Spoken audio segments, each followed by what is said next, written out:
எடப்பாடி பழனிசாமி அவர்களுக்கு 2026 சட்டமன்ற தேர்தலில் மிகப்பெரிய ஒரு வெற்றி வாய்ப்பை ஏற்படுத்தும் திமுகவின் செயல்பாடுகளும் திமுகவின் கூட்டணிகளுக்கிடையே உள்ள பிரச்சனைகள் தற்பொழுது வெளிப்படையாகவே தெரிந்துவிட்டது.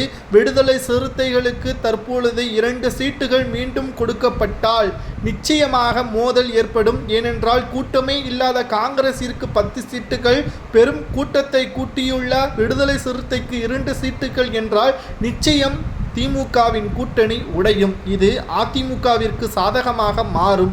அது மட்டுமல்ல, தற்பொழுது அதிமுக பாஜகவுடன் கூட்டணி வைத்திருக்கிறது. 4 ஆண்டுகால திமுகவின் செயல்பாடுகள் மக்கள் மத்தியில் திருப்தியை ஏற்படுத்தவில்லை.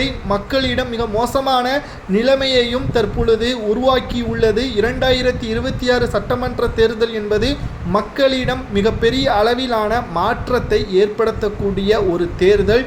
இதில் குறிப்பாக தமிழக வெற்றி கழகமும் அதிமுகவுடன் கூட்டணிக்கு உறுதியாக ஏற்றுக்கொண்டால் இன்னும் 12 மாதங்கள் இருக்கிறது. என்ன வேண்டுமெனாலும் நடக்கலாம். ஏனென்றால் தற்பொழுது வரை தமிழக வெற்றி கழகத்தின் தலைவர் விஜய் அவர்கள் திமுகவை மட்டும்தான் கடுமையாக எதிர்த்து வருகிறார். அதிமுகவை இதுவரை எதிர்க்கவே இல்லை. காரணம், தனது அரசியல் எதிரி திமுக தான் என்பதை ஆணித்தரமாக கூறிவிட்டது.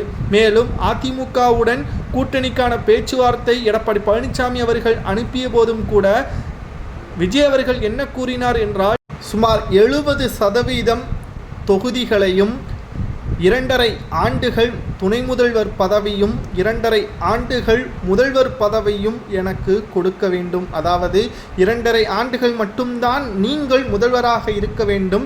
2.5 ஆண்டுகள் நான் முதல்வராகவும் நீங்கள் முதல்வராக இருக்கும் பொழுது நான் துணை முதல்வராகவும் இருக்க வேண்டும் என்பதையும் தெள்ளத் தெளிவாக விஜய் அவர்கள் தெரிவித்திருக்கிறார். இதற்கு மறுப்பு தெரிவித்திருக்கிறார். அதற்கு பிறகுதான் பாஜகவுடன் கூட்டணியும் வைத்திருக்கிறார். ஆனால் அடுத்த முறை நிச்சயமாக இந்த கூட்டணி பேச்சுவார்த்தை என்பது எடப்பாடிக்கு சாதகமாக வந்து அதிமுக பாஜக தமிழக வெற்றி கழகம் கூட்டணி உறுதி செய்யப்பட்டாலும் திமுகவிற்கு பேர் இழப்பாக மாறும். எதிர்க்கட்சி அந்தஸ்தையும் இழக்க நேரிடும்.